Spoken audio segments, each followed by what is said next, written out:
Last year, LeBron and the Lakers made a crazy run from the play-in all the way to the Western Conference Finals and actually gave Denver a good run for their money in 3 of the 4 games that they played. This season, though, the West is even better and the Lakers are again in a position to be in the play-in tournament. They sit at 9th in the West and the Warriors are coming on strong, so the Lakers genuinely might drop down to 10th by the end of the season. Lightning never strikes the same place twice, though, and it's becoming evident that the Lakers don't have the same magic that they had last year to make another deep playoff run from the play-in tournament. It's such a weird phenomenon with the Lakers because they have 2 of the best players in the league in LeBron and AD, and both of those guys have been playing very well, and even their role players have stepped up at times throughout the season. D'Angelo Russell is a guy that I think of when I'm thinking of role players stepping up for the Lakers because he's had multiple big games and has won the Lakers games when LeBron and AD necessarily haven't been on their best performances. But throughout the whole season, the Lakers just have not been able to win close games. And in the clutch, the Lakers have been very inconsistent. They've had good late game performances from D'Lo and AD, but they've been too inconsistent to rise up in the Western Conference standings.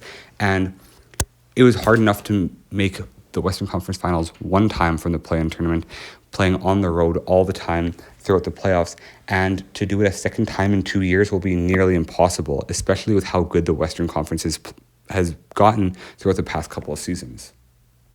Something to note is that the Lakers are ranked 17th in defensive rating, and all the teams that are considered to be major contenders are ahead of them in this aspect. Come playoff time, they'll be facing stars every night and will need to be able to game plan to stop teams like the Clippers, Nuggets, and Thunder who have multiple guys who can score the ball.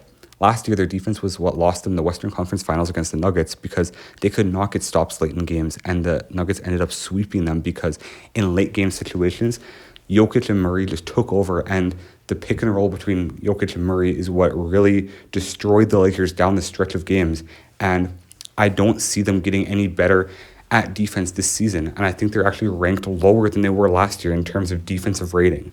So this is a very big concern for me going into the playoffs for the Lakers because you're going to be playing against a big 3 in the LA Clippers at some point, possibly throughout the playoffs.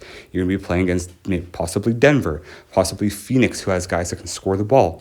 And if you cannot defend, it doesn't matter how many points you put up on the offensive end. You're going to lose games if you cannot defend and get stops when it matters the most. And that's what has really hurt the Lakers this year, as well as last year in the playoffs. And we've seen the Nuggets take advantage of that throughout the playoffs. And with teams being as offensively talented as they are today, you need to have a guy that can be a stopper for you. When Luka has the ball down 2 with a minute left, you need to have a guy that you can put on him and be confident that he can at least challenge the shot. But the Lakers don't have that in any of their guys, really. You have Anthony Davis that can protect the paint to a certain level, but even last year against the Nuggets in the Western Conference Finals, he wasn't able to defend the paint with Jokic in it as well as they needed him to at that point. And the paint was an area where the Nuggets scored a lot of their points with back cuts from Michael Porter Jr. and Aaron Gordon. And if you look at that series, Anthony Davis's defense, even when he was playing on the ball, when he was playing off the ball, he wasn't as effective as he needed to be because the Nuggets were able to game plan and make sure that he was taken out of the game. And if he is not relevant on defense, this team doesn't have a player that they can really rely on to get defensive stops late in games. Another problem with the Lakers is that only 1 or 2 guys will play well every game. For example, when the Lakers lost this past week to the Kings, LeBron and Rui Hachimura had huge games and combined for 60 points, but in that same game, D'Lo and Anthony Davis combined for only 24 points on poor shooting. And if the Lakers could get their role players to step up and play consistently well night in and night out, this team has enough talent to hang with any team in the league in a 7-game series.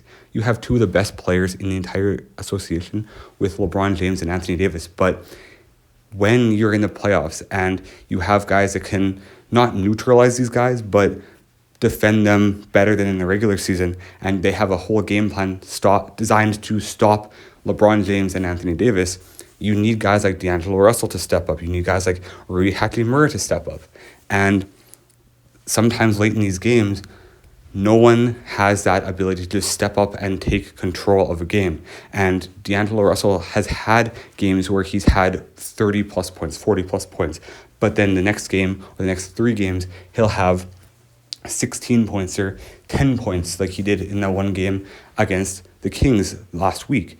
And it's just been inconsistency for the Lakers that has really prevented them from being a top seed in the Western Conference, because you'll have games where the Lakers look unstoppable, but then the next 2 or 3 games, they'll look like a team that shouldn't even be in the top 6 seeds, which they aren't right now. So in all honesty, I think the Lakers have a lot to address internally in terms of consistency. They have the right players and they have the right formula, I believe, in their organization right now to become a real contender in the Western Conference. But I don't know if they have the consistency to win in a 7-game series. They can beat any team in the league right now in a single game, but to do it 4 times out of 7 is where they've struggled at times, because they just have not been able to play consistently and put up what they need to put up consistently to beat a team in a 7-game series.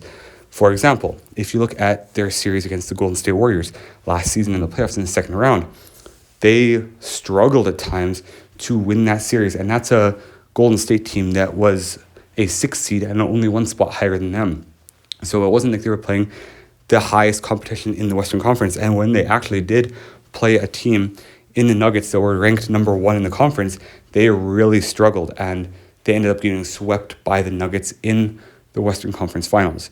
So for the Lakers to really address this problem, it has to be getting their core on the same page every single game.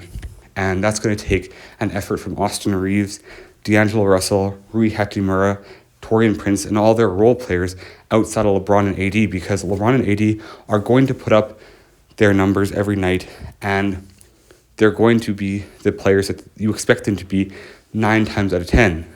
And to win a series, you need your bench players to step up, and that's what Denver did last year.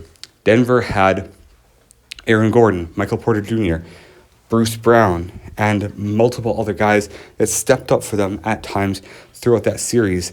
And even if it wasn't all of them at once, it was a complete team effort from the Nuggets to beat the Los Angeles Lakers last year. And that's what really set them apart from LA in that series. So the Lakers really need to address this, and I don't think that they have it in them to make another playoff run this season. Anyways, let me know what you think in the comments below. God bless you all. I hope you have an amazing day, and make sure to subscribe to the channel so I can hit 1,000 subscribers by the end of April. God bless. Also, I'm going to be trying to post about 2 to 3 long-form videos per week, as well as maybe 4 or 5 shorts per week. So if you could tap into that, that would be much appreciated.